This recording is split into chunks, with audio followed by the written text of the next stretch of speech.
আরিয়ান বৃষ্টির কথা শুনে বৃষ্টির থেকে নজর ফিরিয়ে অন্যদিকে তাকালো। তুই যা মনে করিস করতে পারিস, এখন শুধু এতটুকুই বল তুই রাজি কি না। বৃষ্টি আগের ন্যায় আরিয়ানের মুখ পানে তাকিয়ে মলিন হেসে বলে উঠল, গহীন তৃষ্ণার্তের কাছে খোলা জল নিয়ে এসে বলছেন সে জল পান করবে কিনা। ব্যাপারটা হাস্যকর হয়ে গেল না আরিয়ান ভাইয়া? আরিয়ান বৃষ্টির কথা শুনে কিছুটা বিরক্ত নিয়ে বলে উঠল, এমন হেয়ালি না করে সোজা উত্তর দে, আমায় বিয়ে করবি, হ্যাঁ কি না? হ্যাঁ, অবশ্যই করব। তাহলে বাংলাদেশে যাওয়ার জন্য তৈরি থাক। কিন্তু আমি এখানে আসলাম সবে মাত্র 1 মাস, এর মধ্যে কিভাবে? সেসব আমি বুঝে নেব, তুই শুধু সব কিছু গুছিয়ে রাখিস। আচ্ছা।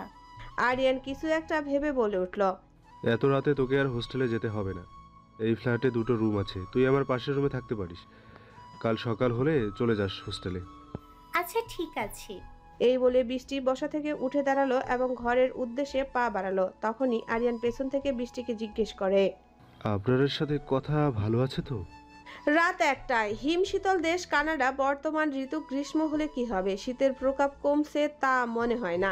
বাহিরে শো শো করে শীতের বাতাস বইছে। সেই বাতাসে সঙ্গী হয়ে কানাডার বিশাল বহুল অ্যাপার্টমেন্টের 10তলা ভবনে ব্যালকনিতে দাঁড়িয়ে আছে আরিয়ান।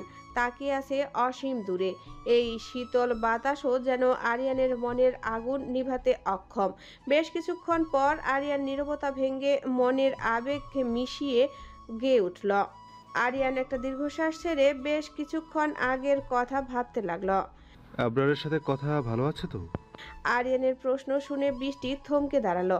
পিছনে ঘুরে বিস্ময় নিয়ে বলে ওঠে, কথার সাথে আবরার ভাইয়া মানে? বৃষ্টির কথা শুনে আরিয়ান ভ্রু কুঁচকে নিল। কথার সাথে তো আবরারই থাকবে, তুই এভাবে প্রতিক্রিয়া দেখাচ্ছিস কেন? বৃষ্টি বেশ অবাকতার সাথে আরিয়ানের সামনে এসে দাঁড়ায় এবং বলে ওঠে, আপনি কি কিছুই জানেন না? আরিয়ান এবার বিরক্তি নিয়ে উঠে দাঁড়ালো। কি সব বলছিস তুই? কি জানবো? এভাবে হেয়ালি না করে পরিষ্কার করে বল। বৃষ্টি এবার স্বাভাবিকভাবেই বলে উঠল, কথার সাথে আবরার ভাইয়া না, এমপি আয়াজ খানের সাথে বিয়ে হয়েছে। এরপর বৃষ্টি আরিয়ানকে এক এক করে সকল ঘটনা খুলে বলল। বৃষ্টির কথাগুলো শুনে আরিয়ান যেন প্রতিক্রিয়া করতে ভুলে গেছে। আরিয়ান ততস্থ পায়ে বৃষ্টিকে কিছু না বলে সেখান থেকে তার ঘরে চলে যায় এবং দরজা আটকে দেয়। আর ওইদিকে বৃষ্টি বুঝতে পারল আরিয়ানের এহেন কাজের অর্থ। বৃষ্টি আর মাথা না ঘামিয়ে তার জন্য বরাদ্দকৃত ঘরে চলে গেল। বর্তমান। আচ্ছা, ওই সময় যদি আমি থাকতাম তাহলে কথার সাথে কি আমার বিয়ে হতো? আজ কি তাহলে আমি আয়াজ নামক মানুষটার জায়গা থাকতাম? কেন চলে আসলাম আমি? কেন পালিয়ে বেড়ালাম নিজের অনুভূতির থেকে? আজ এভাবে অভিমান করে চলে না আসলে নিশ্চয়ই আমি কথাকে পেতাম। এটা কি করলাম আমি? এত বড় দুনিয়ায় কোটি কোটি মানুষের থেকে তোমার কাছে মাত্র একজনকে চাইলাম, তাও দিলে না। আমার অরুদ্ধ আর্তনাদগুলো তো তুমি শুনছিলে, তুমি জানতে সব, তাহলে কথাকে আমার ভাগ্যে লিখলে না কেন? আমি চলে যাচ্ছি নেতা সাহেব। কাল সারা রাত ধরে আমি অনেক ভেবে দেখলাম আপনার সাথে যা হয়েছে তা নিকৃষ্ট বৈকি আর কিছুই না। এগুলো অন্যায় অবিচার ছিল আপনার এবং আপনার মায়ের প্রতি, কিন্তু তাই বলে আপনি আইন হাতে তুলে নেবেন, এটা কেমন বিচার জানেন? এতদিন আপনাকে দেখলে আমার মনে এক প্রশান্তি অনুভব হতো, কিন্তু এখন আপনাকে দেখলে ওই নৃশংস ছবিগুলো আমার চোখে ভেসে ওঠে। আমি কি করব বলুন? আমি কোনোভাবেই এই সব মেনে নিতে পারছি না। আমি মেনে নিতে পারছি না যে আমার নেতা সাহেব একজন খুনি, যেই হাত দিয়ে আমার নেতা সাহেব আমাকে ভালোবাসার স্পর্শ দিয়ে এসেছে, সেই হাতে আমার নেতা সাহেব মানুষ হত্যা করেছে। বলুন তো, এই তিক্ত সত্য আমি কিভাবে মেনে নিই? আমি জানি আমি আপনাকে ছাড়া এক মুহূর্তও থাকতে পারবো না, কিন্তু আমি কি করব বলুন? আমি যে নিরুপায়। সব শেষে এটাই বলবো, যেদিন আপনি এই সব খুন খারাপি ছেড়ে দিতে পারবেন, ওই দিন আমি আপনার মুখোমুখি হব। আমি আমার নেতা সাহেবের রক্তমাখা হাতের ছোঁয়া পেতে চাই না, আমি আমার শুদ্ধতম নেতা সাহেবের স্পর্শ পেতে চাই। ভালো থাকবেন। ইতি আপনার মিসেস মাহদিবা খান। কথা। আয়াস চিঠিটা এই নিয়ে 10 বার পড়েছে। প্রতিবারই নতুন করে তার বুকে সূক্ষ্ম ব্যথা উদয় হয়েছে। আজ সকালে ঘুম থেকে উঠে আয়াস যখন কথাকে পাশে পেল না, তখন সে ভেবেছিল কথা হয়তো রান্নাঘরে আছে। কিন্তু সে যখন ফ্রেশ হয়ে ড্রেসিং টেবিলের সামনে আসলো, তখনই একটা কাগজ দেখতে পেল। আয়াস প্রথমে তাতে গুরুত্ব না দিয়ে সে নিচে নেমে এলো কথার খোঁজে, কিন্তু যখন পুরো বাড়ি খুঁজেও কথাকে পাওয়া গেল না, তখন আয়াজের মনে পড়ল ঘরে থাকা কাগজটার কথা। আয়াজ ছুটে চলল ঘরে। আয়াজের মনটা বারবার কু ডাকছিল, হৃদয়ের স্পন্দনে যেন অস্বাভাবিক বেড়ে গিয়েছিল। আয়াজ নিজেকে কিছুতেই শান্ত করতে পারছিল না। আয়াজ কাগজটা উঠিয়ে পড়া শুরু করলো। কাগজটা পড়ার সাথে সাথে আয়াজের মুখের রং পাল্টে গেল। অতি রাগে কপালের শিরা ফুলে উঠল। বর্তমান। বউ, আমার এত শখ আমার থেকে পালিয়ে বেড়ানোর। ঠিক আছে, এই আয়াজ খানও দেখবে তুমি আমাকে ছাড়া কতদিন থাকতে করতে পারো।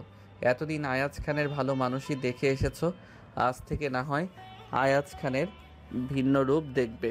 এই বলে আয়াজ তৈরি হয়ে বেরিয়ে পড়ল অফিসের উদ্দেশ্যে। দেখতে দেখতে কেটে গেল বেশ কিছুদিন। কথা, জমিদার বাড়ি এসেছে প্রায় 15 দিন হবে। এই 15 দিন একবারও আয়াজের সাথে তার যোগাযোগ হয়নি। কথা তার ব্যালকনির দোলনায় বসে আছে। এখন রাত 10টা। কিছুক্ষণ আগে কথা রাতের খাবার খেয়ে ঘরে এসেছে। ঘরে কথার দম বন্ধ লাগছিল, তাই সে ব্যালকনিতে চলে আসলো। কথা এক মনে আকাশের দিকে তাকিয়ে বিগত দিনগুলোর কথা ভেবে চলল। কথা খুব বড় মুখ করে আয়াজের বাড়ি ছেড়ে এখানে চলে এসেছিল, কিন্তু দুদিন যেতে না যেতেই তার অস্বস্তি অনুভব হতে লাগলো। কারণ হলো আয়াজ। আয়াজ যেন কথার নিঃশ্বাসের সাথে মিশে আছে। তাই তো সব কিছু ভুলে ফোন লাগিয়েছিল আয়াজের নাম্বারে। কিন্তু হলোটা কি? আয়াজ ফোন তুলল না। কথা অভিমানকে মেঘের মতো উড়িয়ে দিয়ে সেদিন গুনে গুনে 200টা কল দিয়েছিল আয়াজের ফোনে, কিন্তু আয়াজ ফোন ধরেনি। উল্টো 201 বারের সময় আয়াজের পরিবর্তে এরশাদ ফোন ধরেছিল। সে কথাকে কিছু ইশারা করতে না দিয়ে বলা শুরু করলো।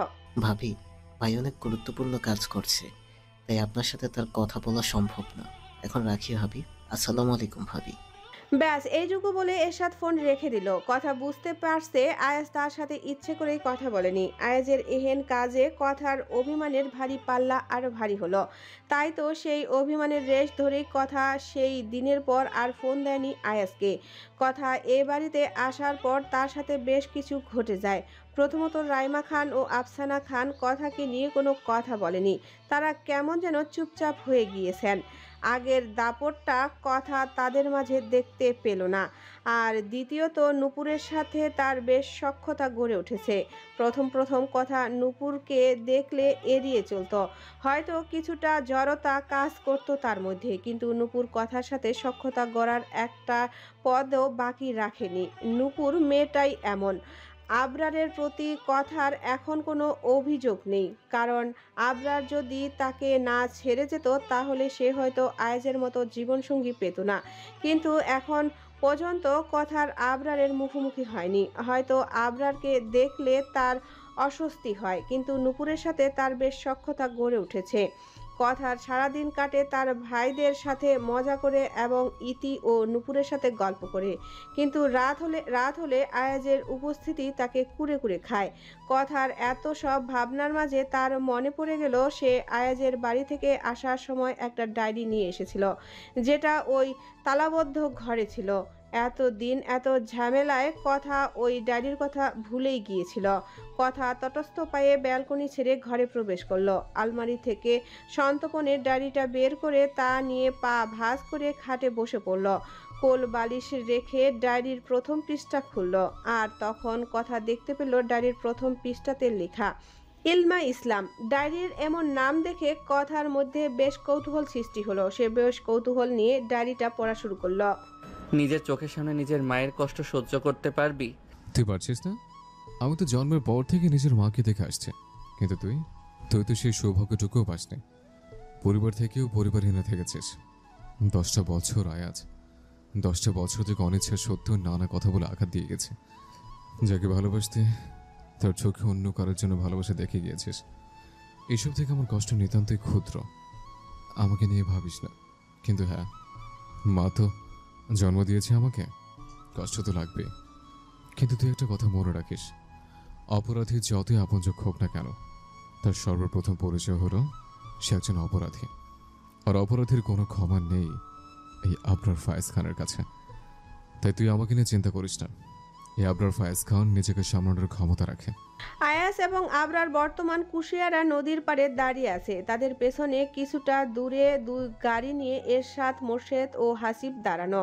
হাসিব জামশেদ চৌধুরীর সঙ্গ ছেড়ে দিয়েছে, যুক্ত হয়েছে আবরার ও আয়াজের সাথে। আয়াস আবরারের কথা শুনে মলিন হাসল। সে জানে আবরারের ভেতরে কি ঝড় বয়ে যাচ্ছে, কিন্তু তবুও সে আয়াজের সামনে নিজেকে শক্ত প্রমাণ করার চেষ্টা করে যাচ্ছে। আয়াস একটা দীর্ঘশ্বাস ফেলে নদীর স্রোতের দিকে দৃষ্টি দিল। তাহলে আর 2 দিন, তাই তো? হ্যাঁ, আর 2 দিন। 2 দিন পর শেষ হবে এত বছরের নিকৃষ্ট খেলা। অপরাধীরা পাবে তাদের যোগ্য শাস্তি। আর ছোট মা, তার ব্যাপারে কি ভাবলে? আয়াস আবরারের দিকে তাকিয়ে বলে উঠল। তাকে ওই দিনই সকলের সামনে আনবো। আবরার আয়াজের কথা শুনে ভাবুক হয়ে বলে উঠল। সবই তো বুঝলাম, কিন্তু কোর্টে এত টাকা খরচ করে জামশেদ চৌধুরীকে রিমান্ডে পাঠালি কেন? আমরাই তো ওর ভবলীলা সাঙ্গ করে দিতাম। আয়াস আবরারের পানে তাকিয়ে বাঁকা হেসে বলে ওঠে। এত সহজে ওর প্রাণ ত্যাগ হবে? এই দুনিয়ায় অপদস্থ, অপমানিত হয়ে তারপর আমাদের হাতে ওর প্রাণ যাবে, তাও আমাদের স্টাইলে। আবরার আয়াজের কথা শুনে হেসে দিল। তুই পারিস ও ভাই। আচ্ছা, সবই তো বুঝলাম, কিন্তু এই যে কথা বাড়ি ছেড়ে চলে আসলো, তা তুই এত সহজে মেনে নিলে? আমার জানার মধ্যে আয়াজ খান তো একটা বউ পাগলা। সে এতদিন বউ ছাড়া রয়েছে, ব্যাপারটা কেমন যেন হয়ে গেল না? আয়াস আবরারের কথা শুনে মুখ চেপে হেসে বলে উঠল। বউ ছাড়া থেকেছি এই আমি আয়াজ খান? একটুও না। আয়াজের কথা শুনে আবরারের ভুক কুঁচকে গেল। মানে হলো এই আয়াজ খান এক রাতও বউ ছাড়া ঘুমায়নি, প্রতিদিন বউকে বুকে নিয়েই ঘুমিয়েছে। আবরার অবাকতার সাথে বলে উঠল। মানে কিভাবে? আয়াস বাঁকা হেসে বলে উঠল। প্রতিদিন কথা ঘুমিয়ে যাওয়ার পর আমি যাই জমিদার বাড়ি, আর সেই সুযোগটা আহানি করে দিয়েছে। ভাই আমার প্রতিদিন মেইন গেটের চাবি নিয়ে আমার জন্য দাঁড়িয়ে থাকে, আর আমিও চুপি চুপি আমার বউয়ের কাছে চলে যাই। তারপর সারা রাত বউকে জড়িয়ে ঘুমিয়ে থেকে বউ ঘুম থেকে জেগে ওঠার আগেই বাড়ি থেকে বের হয়ে যায়। আর কথার যে ঘুম, যদি জমিদার বাড়িতে ডাকাতও আসে তাহলে ও আমার বউটা কিছুই টের পাবে না। আবরার আয়াজের কথা শুনে হাসতে হাসতে পেটে খিল ধরিয়ে ফেলেছে। তার আগেই বোঝা উচিত ছিল যে তার ভাই হলো বউ পাগল, আর সে কিনা বউ ছাড়া রাত কাটাবে। এও কি সম্ভব? জমিদার বাড়ি, কথা নিজের ঘরে বসে চোখের পানি বিসর্জন দিচ্ছে। সে ভাবতেও পারেনি এই জমিদার বাড়ির মানুষের এত এত রূপ। কথার যেন নিঃশ্বাস আটকে আসছে। সে বুঝতে পারছে না সে কি করবে। কাঁদতে কাঁদতে কথার হেসকি উঠে যাচ্ছে। কথার ডায়েরিতে লেখা ইলমা ইসলামের লেখনীগুলো সম্পূর্ণ পড়েছে। সে কল্পনাও করতে পারেনি আয়াজের সাথে এই জমিদার বাড়ির কোনো সূত্র থাকবে। কথা যখনই জানতে পারল আয়াজ রওশন আলী খান ও ইলমা ইসলামের সন্তান এবং রাইমা খান ষড়যন্ত্রের কথাগুলো, তখনই কথার বুকের মধ্যে তোলপাড় শুরু হয়ে গেল। তার কাছে ডায়েরির পাতাগুলো বিষের মতো লাগছে। কথা ভাবতে পারেনি আজ এত বছর পর তার এই সত্যের মুখোমুখি হতে হবে। আয়াজের জন্য কথার মনটা এখন বেশ ছটফট করছে। যেখানে কথা নিজেই এসব মেনে নিতে পারছে না, সেখানে আয়াজ কিভাবে এসব মেনে নিয়েছে? আর আয়াজ যে বলল তার মাকে খুন করা হয়েছে, তাহলে কি এনারাই? না, কথা কিচ্ছুই হিসাব মিলাতে পারছে না। আয়াজের জীবনে সব থাকলেও আয়াজ সব কিছু থেকে বঞ্চিত ছিল। কথার মন একবার বলছে এক্ষুনি আয়াজের কাছে ছুটে চলে যেতে, কিন্তু পরক্ষণেই কথার মন বলে উঠছে আয়াজকে একজন খুনি হিসেবে মানা অসম্ভব। সকাল 8টা, জমিদার বাড়ির সকলে খাবার টেবিলে খাওয়া খাচ্ছে। সেখানে জমিদার বাড়ির সদস্য সহ আসমা আলী খান, তার স্বামী ও মাহিবা উপস্থিত। তাদের মূলত জাফর আলী খান কাল জরুরি তলবে ডেকে পাঠিয়েছেন, যদিও এর কারণটা এখনও জাফর আলী খান প্রকাশ করেনি। জাফর আলী খানের আদেশে আজ জমিদার বাড়ির ছোট থেকে শুরু করে বড় সকল সদস্য উপস্থিত। কথা এবং আবরার এত দিন পর মুখোমুখি হলো, তবে কথা একবারও আবরারের তাকায়নি। সে বেশ স্বাভাবিকভাবেই নাস্তা করে চলছে, আর আবরার সেও কথার মতো স্বাভাবিকভাবে নাস্তা করে চলছে। বেশ কিছুক্ষণ অতিবাহিত হওয়ার পর জাফর আলী খান সকলের উদ্দেশ্যে গম্ভীর কণ্ঠে বলে উঠলেন, তোমাদের সকলকে একসাথে এখানে থাকার জন্য বলেছিলাম একটা বিশেষ কারণে। আশা করি তোমরা আমার মতামতের গুরুত্ব দিবে। এই বলে জাফর আলী খান রওশন আলী খানের দিকে তাকালেন, অতঃপর আসমা আলী খানের দিকে তাকালেন। রওশন এবং আসমা, কথাগুলো তোমাদের নিয়েই। আজ একটা বিশেষ কাজে তোমাদের মতামত চাই আমার। জি বাবা, বলুন। কেমন মতামত বাবা? জাফর আলী খান এবার সকলের উদ্দেশ্যে বলা শুরু করলেন। পরশু রাত 10টায় আরিয়ান দাদুভাই আমাকে ফোন দিয়েছিল। তার সাথে বেশ কিছুক্ষণ কথা বলার পর সে আমার কাছে একটা আবদার করে বসে। অবশ্যই সেটা তার একার আবদার নয়, বলতে পারো তার এবং বৃষ্টি দুজনেরই আবদার। জাফর আলী খানের কথা শুনে সকলে কিছুটা বিস্মিত হয়। কথা হয়তো কিছু কিছু অনুমান করতে পারছে। তার অনুমান যদি ঠিক হয় তাহলে কথার থেকে বেশি খুশি আর কেউই হবে না। আবদার? কিসের আবদার? বাবা, আমি কিছুই বুঝতে পারছি না। আমি তো কাল রাতেও বৃষ্টির সাথে কথা বললাম, কই ও তো আমাকে কিছু বললো না। জাফর আলী খান গলা ছেড়ে পুনরায় বলা শুরু করলেন। তোমাদের কাছে আরিয়ান এবং বৃষ্টি দাদুভাই বলেনি, তার কারণও আছে। সেসব বাদ, এখন আমার কথা শুনো। আশা করি তোমরা আমার আদেশ পালন করবে। বাবা, আপনার যে আদেশই হোক না কেন তা আমি অবশ্যই পালন করব। এতক্ষণ পর আসমা আলী খানের স্বামী বলে উঠলেন। বাবা, আপনি যা করবেন তা সকলের ভালোর জন্যই করবেন, এটা আমার বিশ্বাস। আপনি বলুন, আপনার কি আদেশ? জাফর আলী খান সকলের উদ্দেশ্যে তাকিয়ে বলে উঠলেন। আমি আরিয়ান দাদু ভাইয়ের সাথে বৃষ্টি নানু ভাইয়ের বিয়ে দিতে চাচ্ছি। তারা দুজন একে অপরকে পছন্দ করে। আর আরিয়ান দাদু ভাই আমাকে ফোন করে জানিয়েছে তারা দুজনই কাল বাংলাদেশে আসছে। এখন তোমাদের কাছে আমার প্রশ্ন, ওদের বিয়েতে তোমার কি মতামত? আমি কিন্তু আমার সম্মতি জানিয়ে দিয়েছি, তাই আমি আশা করছি তোমার এতে সম্মতি হবে। জাফর আলী খানের কথা শুনে আবরার টেবিলের উপস্থিত সকলে একটু নড়েচড়ে বসে। কেউ ভাবতে পারেনি আরিয়ান এবং বৃষ্টির মধ্যে প্রণয়ের সম্পর্ক সৃষ্টি হয়েছে, কিন্তু সকলের মধ্যে কথা বেশ আনন্দিত। অবশেষে কথার আরিয়ান ভাইয়াও তার ভালোবাসার মানুষ খুঁজে পেয়েছে। জাফর আলী খানের কথা শুনে আসমা আলী খান কিছু বলতে নেবে তার আগেই তার স্বামী বলে উঠলেন। আমার কোনো আপত্তি নেই বাবা। আর যেখানে আপনি রাজি, ছেলেমেয়েরা রাজি, সেখানে আমাদের বলার আর কি থাকবে। আমি আপনার মতামতকে বেশ সম্মান করি, সেই সাথে আপনাদের ছেলে মেয়েদের অনুভূতিগুলো বোঝার চেষ্টা করি। তাই ওদের বিয়েতে আমার কোনো আপত্তি নেই। হ্যাঁ বাবা, ওদের বিয়েতে আমারও কোনো আপত্তি নেই। জাফর আলী খান এবার রওশন আলী খানের পানে তাকালেন। তোমার কি মতামত রওশন? আরিয়ান তোমার ছেলে, তাই তোমারও মতামতের গুরুত্ব রয়েছে।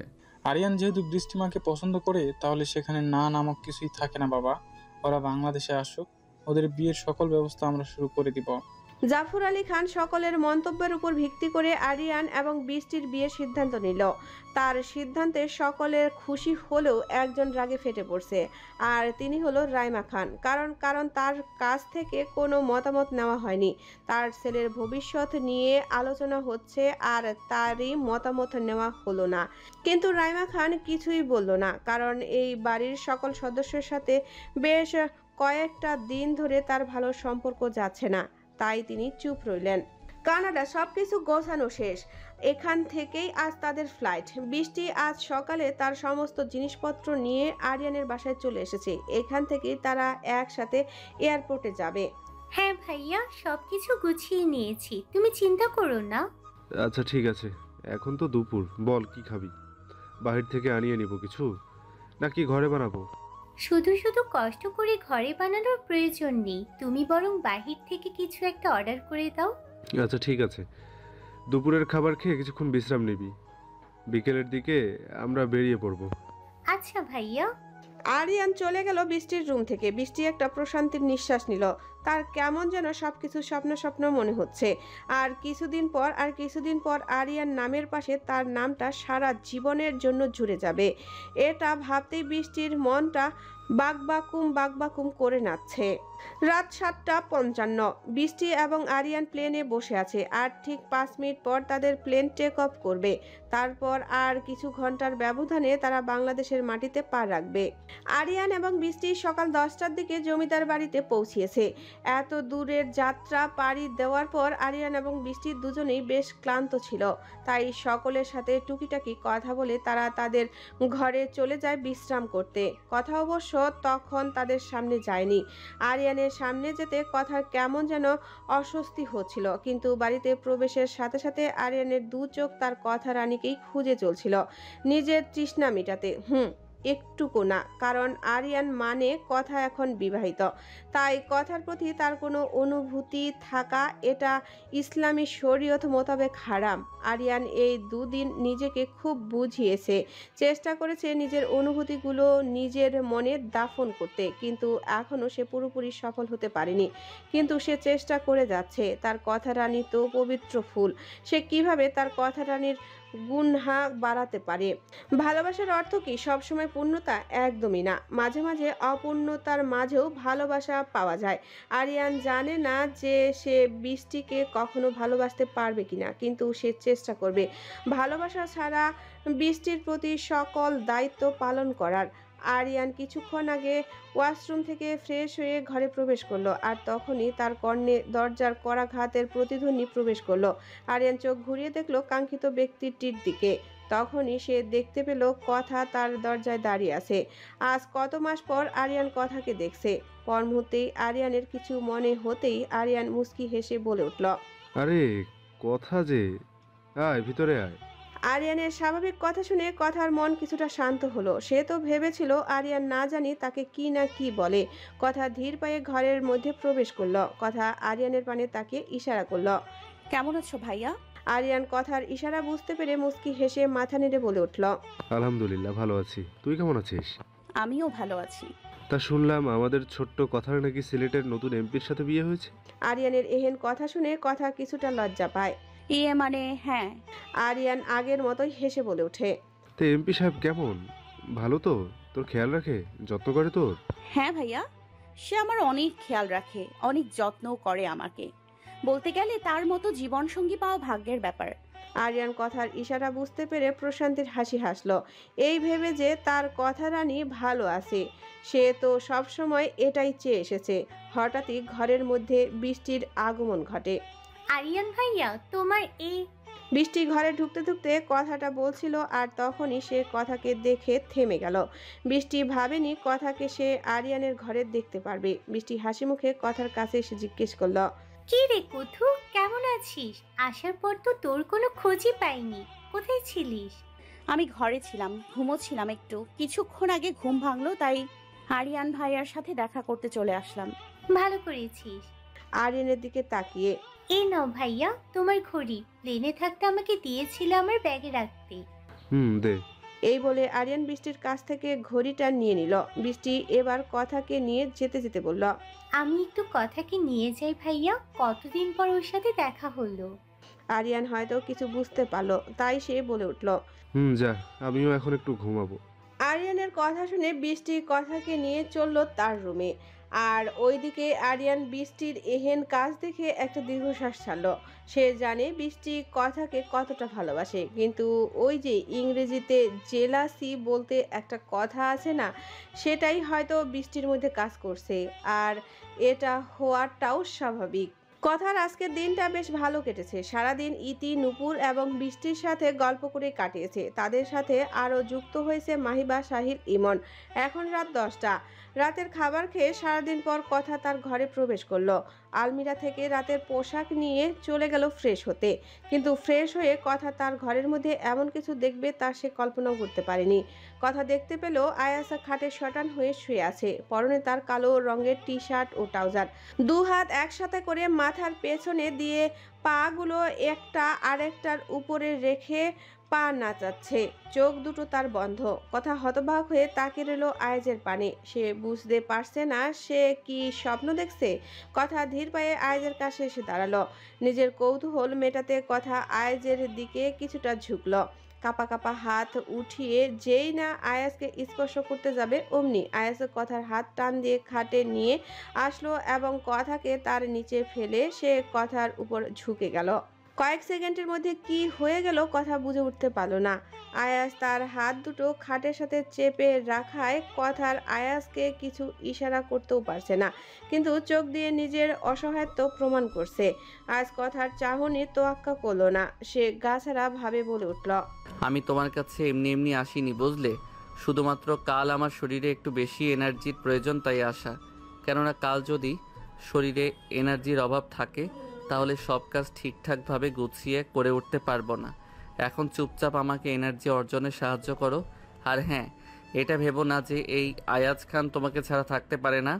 সো তো আমার এনার্জির প্রয়োজন ছিল, তাই আসা। বুঝতে পেরেছো?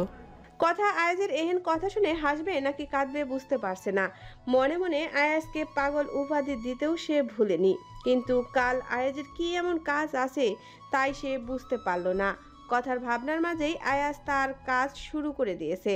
কথা বুঝতে পারল আজ তার রক্ষে নেই, তাই সেও আয়াজের সাথে তাল মেলালো। কথা এবং আয়াজের জীবনে আরও একটি ভালোবাসাময় রাত নামলো, যেখানে আয়াজ কথাকে তার ভালোবাসার চাদরে মুড়িয়ে নিল। সকাল 9টা, কথার নিজের রুমে ঘুমিয়ে আছে। ঘুম যেন আজ তার পিছু ছাড়তেই চাইছে না, কিন্তু তার এই সুখের ঘুম বেশিক্ষণ স্থায়ী রইল না। একাধারে দরজার করাঘাতে কথার ঘুম ছুটে আসলো। কথা বিরক্ত নিয়ে চোখ খুলে বোঝার চেষ্টা করলো আসলে হচ্ছেটা কি। কথা চোখ খুলে নিজের অবস্থা দেখে প্রথমে বেশ ঘাবড়ে গেল, কিন্তু পর মুহূর্তেই তার কাল রাতের কথা মনে পড়ে গেল। কথা এদিকে ওদিকে তাকিয়ে কাঙ্ক্ষিত ব্যক্তিকে খুঁজতে লাগলো, কিন্তু না, সে ঘরে কোথাও আয়াজের চিহ্ন পেল না। ওইদিকে আবারও দরজার করাঘাত পড়ছে।